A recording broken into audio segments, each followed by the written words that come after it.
Discretion is advised.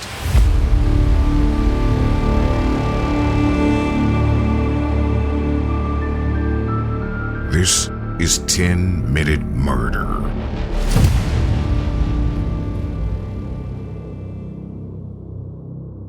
"47-year-old Yumi Hoy was becoming more and more frightened of her teenage daughter, 18-year-old Isabella Guzman. The two of them had never had a great relationship, and they frequently argued ever since Isabella was a little girl. The arguing got so bad that when Isabella was only 9, she spent a portion of time living with her biological father, in the hopes that some distance would improve the relationship with her mother. According to Isabella's stepdad, Ryan Hoy, Isabella continued to disrespect her mother throughout her teenage years. After she dropped out of high school, the relationship deteriorated even further. Her behavior escalated to include screaming at Yumi and even spitting at her.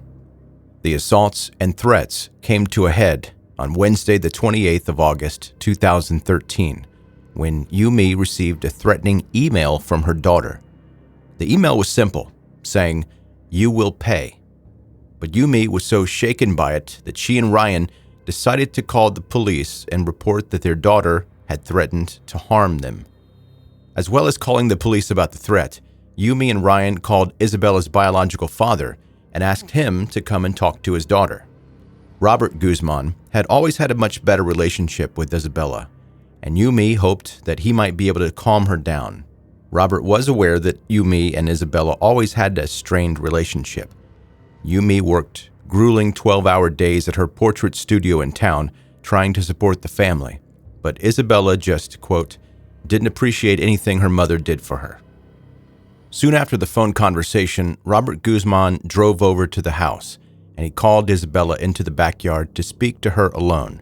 Quote, "I started to talk to her about the respect that people should have for their parents," Robert said, "and I was trying to let her know that she should be obedient to her parents, not rebellious, and that she should try to listen more, and everything was going fine in the conversation. I thought I made progress, but obviously it didn't do nothing, because hours later, this thing happened." When the police arrived at the house, they had a stern talk with Isabella, telling her that because she was a legal adult, if she didn't behave, her mother could kick her out of the house. They didn't seem to think that there was a serious threat. Instead, they viewed her as a rebellious teenager who needed to learn a lesson. To Yumi and Ryan's relief, the presence of the police seemed to work. Isabella calmed down and left them alone, spending the rest of the early evening alone in her bedroom. It was something that she often did when she was upset, retreating to her room and listening to her iPod. Later that night, Ryan was eating his dinner in the living room of the house when Yumi went upstairs to have a shower. Shortly afterwards, Ryan was startled by a loud banging noise and Yumi calling for help. He ran upstairs and he tried to enter the upstairs bathroom, but when he tried to push the door open, he saw that Isabella was inside with Yumi. She pushed her back against the door to hold it shut and then locked it behind her. Ryan quickly noticed two things. The shower was still running, and there was a puddle of blood flowing from underneath the door. Ryan then ran to call the police, telling the dispatcher that his wife had been attacked, and he tried to get into the bathroom again. Shortly afterwards, Isabella opened the bathroom door and walked straight past him. She was carrying a bloody knife in one hand and looking straight ahead, as if she didn't see her stepfather at all. Without saying a single word, Isabella calmly walked downstairs and left the house wearing only a pair of shorts and a pink sports bra.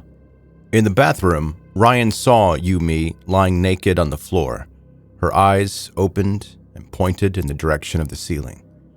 Isabella had stabbed her mother a total of 79 times in the face, throat, and neck.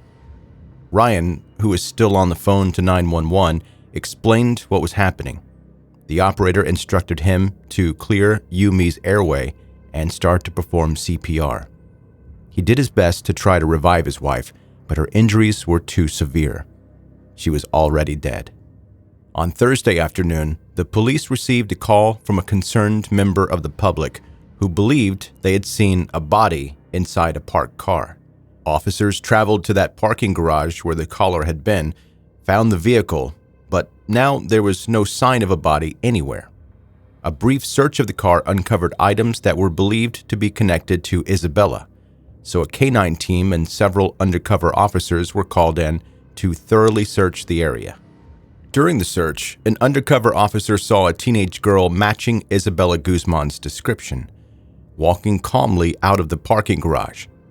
He stopped and talked to her, but before she walked out of the building and into the parking lot, the three officers strategically followed Isabella, and before she could decide how to escape, they had completely surrounded her and drawn their weapons. She was quickly placed under arrest and taken to the Aurora Police Headquarters. That Friday, a judge ordered that Isabella be held in the Arapahoe County Jail without bond leading up to her trial. The court date was meant to have taken place on Thursday, but it had to be postponed after Isabella simply refused to leave her jail cell. Throughout the hearing, Isabella seemed like she wasn't taking the situation seriously, making faces at the camera in the courtroom and smiling. When the judge informed her that she was facing a first-degree murder charge, Isabella began crying. But then she looked straight at the courtroom camera and pointed at her tears, as if saying, "Look, I'm crying."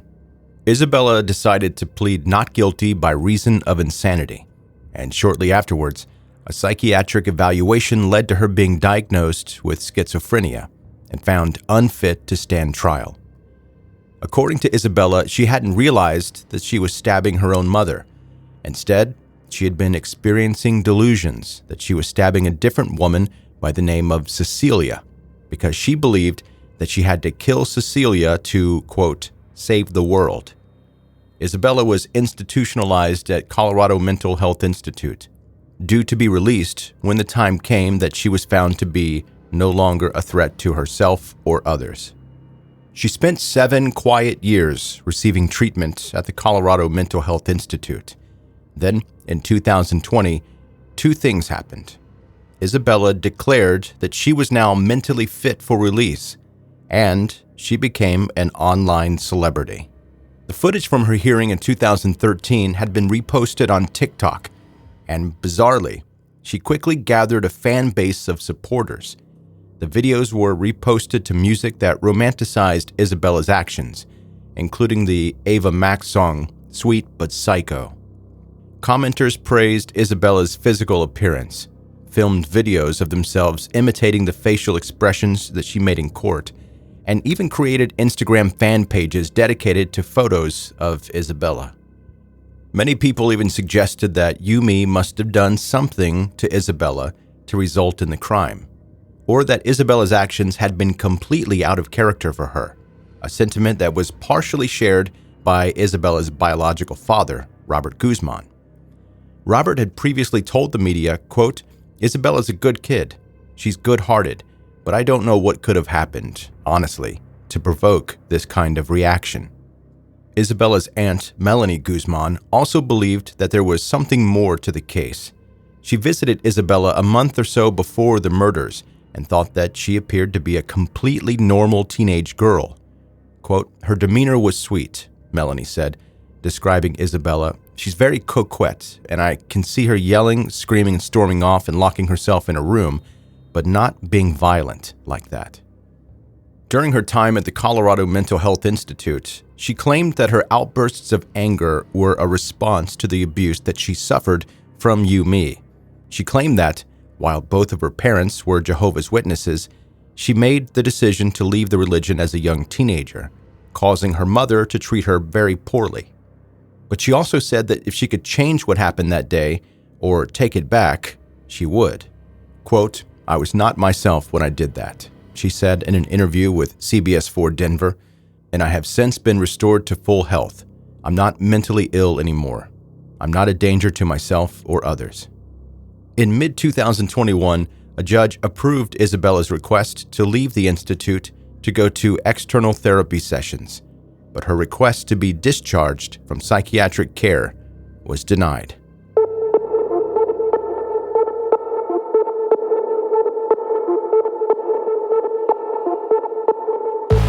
That's 10-Minute Murder for today. Brief and bingeable true crime. My name's Joe. I'm the host, and thank you so much for taking the time to listen to 10-Minute Murder today. If you're new, make sure you hit subscribe wherever you're listening right now, and that will more easily allow you to catch up on all the back episodes of 10-Minute Murder. Also, if you've got social media, connect with me there and see the pictures of what we talk about here in the podcast. It's never gross and graphic, though. Quick email from one of you that listens. Hello, Joe. Greetings from Wyoming. I was wondering if you could cover this case I heard about. Then she goes in to talk about this case, which, by the way, is very interesting. Also, I wanted to ask if there's any chance of you doing another podcast of longer episodes or even interviewing people. I love the brief ones that you do so much, but sometimes I have a want to listen to longer ones and wish you did that also. If you read this on the podcast, please use only my initials, HB.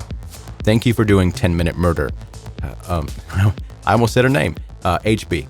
Thank you for the email, HB, and the answer is yes. I'd like to do longer episodes, even though the reason I started this podcast was for people like me who have a shorter attention span and only can take it in small doses before, you kind of lose focus a little bit. But I also do listen to longer podcasts myself, so I'm capable of doing that, and I do like longer ones.